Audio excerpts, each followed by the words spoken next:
اعوذ باللہ من الشیطان الرجیم بسم اللہ الرحمن الرحیم لا الہ الا اللہ محمد رسول اللہ صلی اللہ علیہ وآلہ واصحابہ وبارک وسلم اللہم صلی علی سیدنا محمد النبی الامی وعلی آلہ واصحابہ وبارک وسلم استغفر اللہ الذی لا الہ الا هو الحی القیوم واتوب الیہ۔ اما بعد، تمام دوستوں کو السلام علیکم ورحمۃ اللہ وبرکاتہ۔ غوث اعظم پیران پیر دستگیر شیخ عبد القادر جیلانی اپنی چھٹی مجلس میں فرماتے ہیں، اللہ کے ولیوں کے دل صاف اور پاک ہوتے ہیں، وہ خلقت کو بھولنے والے، اللہ کو یاد کرنے والے، دنیا کو بھلا دینے والے، آخرت کو یاد کرنے والے، جو کچھ تمہارے پاس ہے اسے بھولنے والے، جو کچھ اللہ کے پاس ہے اسے یاد کرنے والے ہیں۔ تم ان سے اور ان میں جو خوبیاں ہیں ان سے محروم ہو، حجاب میں ہو، تم آخرت کو چھوڑ کر دنیا میں مشغول ہو، تمہیں اللہ سے کوئی حیا نہیں، تم نے حیا کا دامن چھوڑ دیا ہے اور اس اللہ کے سامنے بے شرم بنے ہوئے ہو۔ میرے عزیز، اپنے ایمان والے بھائی کی باتوں کو مان لے، اس کی مخالفت کی راہ نہ اپناؤ، یقینی طور پر وہ تم میں وہ کچھ دیکھتا ہے جو تم اپنے نفسوں میں نہیں دیکھتے۔ اس لیے رسول اللہ صلی اللہ علیہ وآلہ وسلم نے فرمایا، المؤمن مرآۃ المؤمن، ایمان والا ایمان والے کے لیے آئینہ ہے۔ ایک مسلمان دوسرے مسلمان کے لیے سچا خیر خواہ ہے، اسے نصیحت کرتا ہے، جو کچھ اسے معلوم نہیں اس کے بارے میں اسے بتلاتا ہے، اس کی خوبیاں اور خامیاں الگ الگ کر دیتا ہے، اسے نفع دینے والی اور نقصان دینے والے باتوں کی خبر دیتا ہے۔ پاک ہے وہ ذات جس نے میرے دل میں خلقت کی خیر خواہی ڈال دی ہے اور اسے میرا سب سے بڑا مقصد بنا دیا ہے۔ یقینی طور پر میں ایک نصیحت کرنے والا ہوں اور خیر خواہی کا صلہ نہیں چاہتا۔ میرا صلہ تو اللہ کے ہاں ہے جو مجھے مل چکا ہے۔ مجھے دنیا کی کوئی طلب نہیں، مجھے آخرت کی کوئی تمنا نہیں۔ میں ماں سوا اللہ کی بندگی نہیں کرتا، میں تو اللہ کے سوا کسی کی عبادت نہیں کرتا جو کہ خالق ہے، یکتا ہے، یگانہ ہے، قدیم ہے۔ تمہاری فلاح و نجات میں میری خوشی ہے اور تمہاری تباہی و بربادی میرے لیے دکھ اور غم کا باعث ہے۔ میں جب اپنے مرید صادق کا چہرہ دیکھتا ہوں کہ جس نے میرے ہاتھ پر فلاح و نجات پائی تو میں تر و تازہ اور توانا ہو جاتا ہوں، لباس پہنتا ہوں اور خوش ہوتا ہوں اور کہتا ہوں کہ اس کا وجود میرے ہاتھ سے کیسی عمدہ پرورش اور اچھی تربیت پا کر نکلا۔ اے بیٹا، میں تجھے چاہتا ہوں، اپنے آپ کو نہیں۔ اگر تجھ میں کچھ تبدیلیاں آئیں گی تو تیری ہی حالتیں بدلیں گی، میری نہیں۔ میں تو سب منزلیں طے کر چکا ہوں۔ تیری میری دوستی تیری وجہ سے ہوئی ہے، تو مجھ سے اپنے لیے محبت کرتا ہے، مجھ سے تعلق واسطہ رکھ تاکہ تو بھی جلد از جلد ان منزلوں سے گزر سکے۔ اے لوگو، اللہ اور اس کی مخلوق پر غرور و تکبر کرنا چھوڑ دو، اپنے آپ کو پہچانو، اپنے نفسوں میں تواضع و انکساری کو اجاگر کرو۔ تمہارا وجود ایک پلید بوند سے بنا ہے، تمہاری شروعات ذلیل پانی سے ہوئی ہے اور تمہارا انجام ایک پھینکے ہوئے مردار کی طرح ہے۔ ان لوگوں کی طرح نہ ہو جاؤ جن کو طمع در بدر لیے پھرتی ہے اور حرص کے بندے بن کر رہ جاتے ہیں۔ نفسانی خواہش انہیں بھڑکا کر ایسی چیز کی طلب میں بادشاہوں کے در پر لے جاتی ہے جو ان کے نصیب میں نہیں ہے، اور اگر نصیب میں ہے تو نہایت ضلالت اور حقارت سے اس کے لیے ہاتھ پھیلاتے ہیں۔ رسول اللہ صلی اللہ علیہ وآلہ وسلم کا ارشاد گرامی ہے، اشد عقوبات اللہ عز وجل لعبدہ طلبہ ما لم یقسم لہ۔ اللہ تعالیٰ کے سخت ترین عذابوں میں سے اپنے بندے کے لیے یہ ہے کہ وہ ایسی چیز کی طلب کرے جو اس کی قسمت میں نہیں ہے۔ افسوس اس بات کا ہے کہ تو اپنی تقدیر اور کاتب تقدیر کو نہیں جانتا۔ کیا تجھے یہ گمان ہے کہ دنیا والے وہ چیز تجھے دینے پر قدرت رکھتے ہیں جو تیرے مقدر میں نہیں؟ ہرگز نہیں، یہ شیطانی وسوسہ ہے جو تیرے دل و دماغ میں بس گیا ہے۔ تو اللہ کا بندہ نہیں بلکہ اپنے نفس اور حرص اور شیطان اور عادت اور درہم و دینار کا بندہ ہے۔ کوشش کر کہ تجھے کوئی نجات دہندہ مل جائے تاکہ اس کی پیروی سے تجھے بھی فلاح و نجات مل سکے، یعنی مرشد کامل کی جستجو کر۔ اللہ کے کامل ولی فرماتے ہیں، من لم یر المفلح لا یفلح، جس نے نجات والے کو نہ دیکھا اس نے نجات نہ پائی۔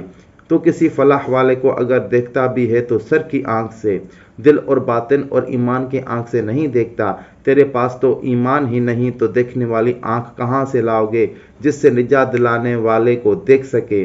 ارشاد باری تعالیٰ ہے فَإِنَّهَا لَا تَعْمَى الْأَبْصَارُ وَلَكِنْ تَعْمَى الْقُلُوبُ الَّتِي فِي الصُّدُورِ، وہ ظاہری آنکھوں کو اندھا نہیں کرتا لیکن جو سینوں میں دل ہیں ان آنکھوں کو اندھا کرتا ہے۔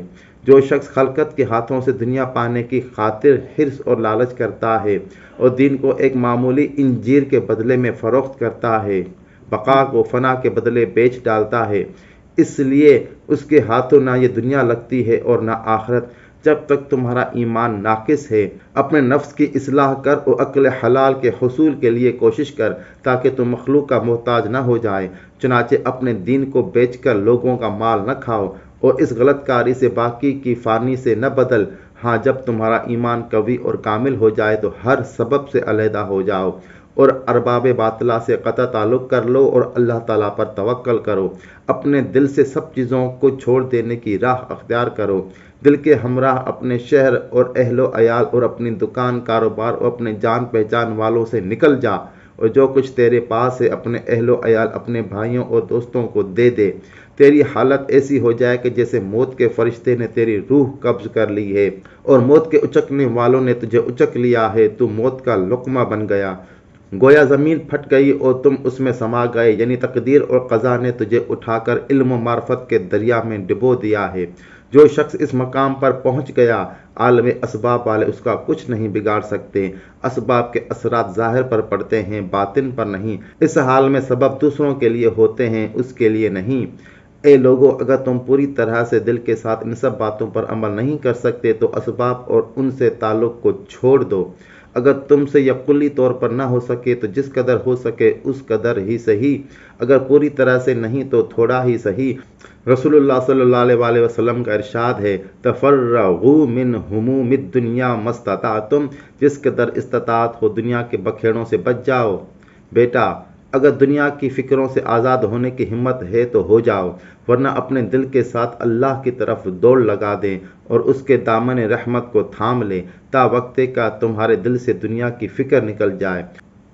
وہ ہر چیز پر قادر ہے اور ہر ایک چیز کے جاننے والا ہے، ہر چیز اس کے دست قدرت میں ہے۔ اس کے در کا ہو رہو اور التجا کرو تمہارے دل کو غیر سے پاک کر دے اور اسے ایمان اور اپنی معرفت اور اپنے علم سے بھر دے اور اپنے غیر سے بے نیاز کر دے اور تجھے یقین عطا فرما دے اور تیرے دل کو اپنے ساتھ مانوس کر دے اور غیر کے ان سے نجات بخشے اور تیرے سب اعضاء کو اپنی اطاعت و بندگی میں لگائے رکھے۔ سب کچھ اسی سے مانگو، غیر کے سامنے ہاتھ نہ پھیلاؤ، اپنے جیسے بندوں کے سامنے نہ جھکو بلکہ غیر کو چھوڑ کر اسی کے ہو رہو۔ اپنا ہر معاملہ اسی کے ساتھ اسی کے لیے رکھ، اس میں دوسرے کا تعلق نہ ہونے پائے۔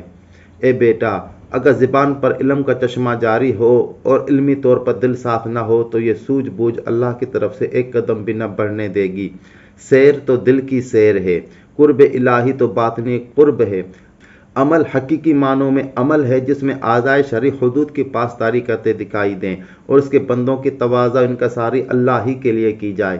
جو شخص اپنے نفس کو بلند مرتبہ جانے سمجھ لو اس کی کوئی قدر و منزلت نہیں۔ جس نے خلقت کے دکھلاوے کے لیے عمل کیے اس کا کوئی عمل نہیں۔ حقیقی عمل تو خلوت میں ہوتے ہیں، جلوت میں ان کا اظہار نہیں کیا جاتا سوائے ان کے جن کا ظاہری طور پر کرنا شرعاً لازم ہے، یعنی نماز، روزہ وغیرہ۔ تجھ سے بنیاد کی مضبوطی میں کوتاہی سرزد ہو گئی ہے۔ ناپختہ بنیاد پر بننے والی عمارت کو مضبوط کرنا کیا فائدہ دے گا؟ اوپر کی چھت وغیرہ اوپر ہی اوپر دوبارہ مضبوط کی جا سکتی ہے، مگر بنیاد کی کمزوری کا کیا علاج ہے؟ اعمال کی بنیاد توحید اور اخلاص پر ہے۔ جس کے پاس توحید اور اخلاص نہیں اس کا کوئی عمل نہیں۔ لہٰذا توحید اور اخلاص کے ذریعے اپنے عمل کی بنیاد کو مضبوط کرو۔ اپنی طاقت و قوت کے بل بوتے اعمال کی عمارت نہ اٹھا، یہ بھروسے کی بات نہیں بلکہ اللہ کی مدد اور نصرت سے اعمال کی عمارت بنا۔ توحید و اخلاص ہی اصل معمار ہیں، شرک و نفاق نہیں۔ حقیقی توحید والا وہی ہے جس کے علم کا چاند بلند ہو کر روشنی بکھیر دے۔ منافق کے کیے سے کچھ بھی نہیں بنتا۔ ہماری التجا و دعا یہی ہے اللہم باعد بیننا و بین النفاق فی جمیع أحوالنا وآتنا في الدنيا حسنة وفي الآخرة حسنة وقنا عذاب النار آمین۔ یا الہی ہمارے سب احوال میں ہم میں اور نفاق میں دوریاں ڈال دے، اور ہمیں دنیا میں بھلائی عطا کر اور آخرت میں بھلائی عطا کر، اور ہمیں دوزخ کے عذاب سے بچائے رکھ آمین۔ وآخر دعوانا ان الحمد للہ رب العالمین۔